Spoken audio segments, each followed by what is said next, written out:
계속해서 패스트트랙 충돌과 관련해 최영일 시사평론가를 모시고 정치권의 상황에 대해서 좀 자세히 짚어보도록 하겠습니다.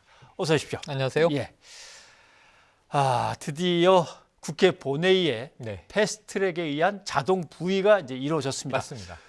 부의되면 이제 본회의에서 어떻게 처리되는지 좀 일정을 다시 한번 좀 짚어주시죠. 다시 예. 일정 말씀. 패스트트랙이 최장 270일 동안 예. 이제 이 기간들을 갖게 됐는데요. 210일 만에 자동 부의가 된 겁니다. 네. 그리고 부의가 되면 60일의 기간 내에 상정 표결을 해야 되는 상황입니다. 예. 두 달의 시간이 있죠. 그런데 지금 연말 두 달을 예. 다 활용할 수 없기 때문에 아마 국회의장, 문희상 의장이 직권 상정을 할 수도 있고요. 예. 이 시점은 지금 최소 12월 3일 이후 다음 예. 주, 최장 예. 12월 17일 이전 그 사이 언젠가는 아마 표결 처리가 될 것으로 보여지는데요. 여야 합의 과정이 제일 중요한 과정으로 남아 있고 예. 많은 분들이 이제 부의와 상정이 왜 다른지를 헷갈려 하시길래 네네. 제가 표현하는 방법으로는 자, 부의됐다고 하면 이제 식단에 오릅니다라는 메뉴표에 예. 올라간 거죠. 바로 이 선거법 개정안이. 그리고 상정은 이제 밥상에 올리는 겁니다, 실제로. 밥상에. 예. 그리고 이제 수저와 젓가락이 가면 표결 처리하는 거고요. 예. 먹으면 가결이고 못 먹으면 부결인 거죠. 네. 그래서 지금 사실은 이제 메뉴표에 올라갔다. 언제든 밥상에 오를 준비가 완성됐다. 네. 이렇게 볼 수 있겠습니다. 12월 국회는 12월 10일까지입니다. 끝납니다. 예. 그리고 12월 17일 얘기하신 거는 네. 총선거에 이제 나설 사람들 예비 후보들이 후보 등록일입니다. 예, 등록을 이제 시작해야 되니까 그렇죠. 그때까지는 뭔가 네. 처리가 끝나야. 그래서 이인영 원내대표 입장에서도 자, 선거의 룰이 결정돼야 예. 4월에 선거에 나갈 사람들이 그렇죠. 준비를 하게 되지 않겠느냐. 예. 그럼 이 예비 후보 등록일인 12월 17일 이전에는 선거법의 처리 여부가 확정돼야 한다.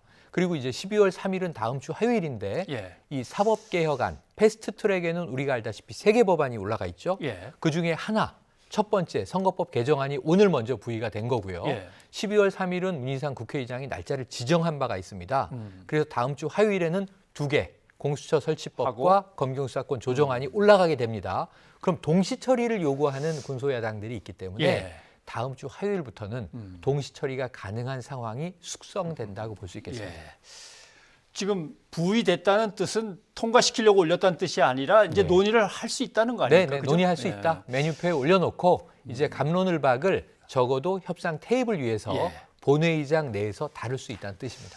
한번 그 내용도 정리를 해봤으면 좋겠습니다. 국회의원은 300명인데 네. 300명을 지역구와 비례대표를 어떻게 이제 분배를 하느냐의 문제. 네. 그리고 하다 보니까 좀 그런데 300명을 좀 늘릴 수는 없을까? 네네. 이제 이런 문제들이 이제 섞여 있습니다. 이게 핵심이죠. 예. 여기에 이제 현역 국회의원들의 이해관계가 다 달려 있는 거고요. 네. 지금 현재 선거법으로 내년에 그냥 똑같이 치른다고 하면 지역구 의원이 253석, 예. 그리고 47석이 이제 비례대표가 되는 건데 지금 준연동형 비례대표제를 더 강화하게 되면 지금 현재 안은요. 예. 75석이 비례로 늘어나게 됩니다. 예. 그럼 지역구가 225석으로 예. 28석이 줄어들게 됩니다. 여기 현역 의원들이 지역구 통폐 합의 불가피한 상황이 예. 되니까 그럼 의석이 확 줄게 되거든요. 그럼 내 지역구가 날아갈 수도 있다. 주로 이제 지역, 말 그대로 영호남에 지금 민주당이 다수니까 민주당과 자유한국당 다수 의석이 상실될 가능성이 높다. 여기 이제 거대 양당의 좀 우려들이 있는 것이고요. 지역구 의원들의 반대는 알게 모르게 거센 상황입니다. 그러다 보니까 이 비례대표제를 어떻게든 관철하려고 하는 예를 들면 정의당 같은 경우에는 자 그럼 지역구도 한 250석 내외 유지를 하고 예. 비례대표도 지금 안대로 한 70여 석 늘려야 하니 그렇다면 10%의 의석을 늘리자. 아하. 30석 내외를 늘려보자. 그럼 330석이 되면요. 예. 사실 둘 다 지킬 수 있거든요. 그러니까 이 정도 선에서 늘리는 게 어떠냐인데 국민 눈치를 보는 이제 예. 또 거대 여야 야당들은 국민 입장에선 이거 용납하지 않을 걸 의석 늘리는 건 안 돼. 어떻게든 300석 내에서 해결해 보자. 예. 지금 조정안들이 오갈 가능성이 높습니다. 20대 국회가 일을 잘했으면 뭐 혹시 모르겠는데 생산성으로 보면 역대 국회 중에 최저라고 지금 야단을 맞는 그러니까 지금 상황이니까. 그 말씀에 전 동의되는 게요. 예. 정치평론하는 입장에서 예. 이게 마이너스 정치를 자신들이 해놓고 자 국회의원 늘리는 거 국민들이 싫어한다. 사실 자신 있으면요. 예. 늘리자고 국민 설득에 나서야 마땅하거든요. 왜냐하면 OECD 기준으로 국회의원 한 명당 담당하는 국민 수를 보면 우리나라는 16만 명이 넘습니다. 어허. 그 OECD 평균은 10만 명이 안 돼요. 예. 한 9만 6천 명쯤 돼요. 그렇다면 지금 스페인 인구가 4,600만 명인데 예. 국회의원은 515명입니다. 그럼 우리는 늘리자. 뭐 500명까지는 아니어도 예. 한 350석이나 400석으로 늘리자. 저희가 잘할게요. 그럼 제 생각엔 첫째, 잘하면 되는 거고요. 예. 두 번째는 특권을 많이 내려놓으면 됩니다. 그렇죠. 세비를 동결한다든가 아니면 삭감한다든가 아니면 의원들의 보좌관 수를 절반으로 줄인다든가 그렇죠. 예. 낼 수 있는 안이 많은데 기득권은 하나도 안 내려놓고 국민들은 국회의원 늘리는 거 한석도 싫어하지. 그러면 입 다물고 있어야지. 이건 너무 비겁한 행태 아닌가 하는 얘기도 드리고 싶어요. 자기들의 급여와 부대 비용을 확 줄이고 네. 그 대신 조금만 늘려주십시오 하면 뭐 생각해 볼 수도 있는 그럼요, 안인데. 그럼요. 근데 아까 뭐 잠깐 뉴스 보면서 생각했습니다마는 네. 아이를 잃은 부모들이 국회에 가서 무릎 꿇고 빌면서 관련법을 통과시켜 달라고 해야 될 정도의 상황이면 그렇죠. 국민 여론이 뭐 만만치 않겠습니다. 좋을 리는 없죠. 예, 그래서 예. 20대 역대 최악의 성적표가 나올 것으로 예견이 되는 가운데 자, 의석 누리는 건 국민들이 두렵고 예. 어쨌든 300석 안에서 해결은 해야 되는데 이게 제로섬 게임이지 않습니까? 그렇죠. 비례 늘리면 지역구 주는 건 당연하고 지역구를 늘리자니 지금 자유한국당 올 2월에 냈던 안은 그냥 100% 지역구로 하고 비례 없앱시다. 예. 이건 또 이 지금 군소 야당의 입장에선 다양성 측면에서 말이 안 되는 얘기가 될 수 있거든요. 예. 정당 지지율을 높게 받은 당들은 사실 지역구에서는 한계가 있지만 정당 지지를 가지고 비례대표라도 이제 의석을 확보해서 국민 일부 의견을 대변해 보겠다는 건데 네. 이 싹을 또 자를 수는 없는 거거든요. 그러니까 상충되는 부분에서 저는 10%이 의석을 늘리는 안이 궁여지책으로 나올 수밖에 없다. 이렇게 네. 보여지네요. 알겠습니다. 근데 부의가 되면은 네. 그러면 설마 그러면 이제 본회의 표결로 가서 통과가 되는 문제니까 네.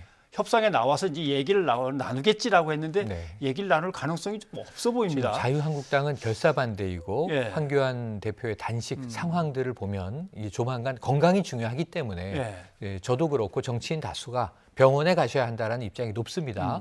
오늘 심상정 대표마저도 사람이 먼저다. 가장 상충되는 입장에 있는 정당인데도 그 이제 지지층의 비난을 무릅쓰고 어쨌든 일부 만나고 왔거든요. 예. 그렇다면 건강, 생명 먼저 다뤄야 할 것 같고요.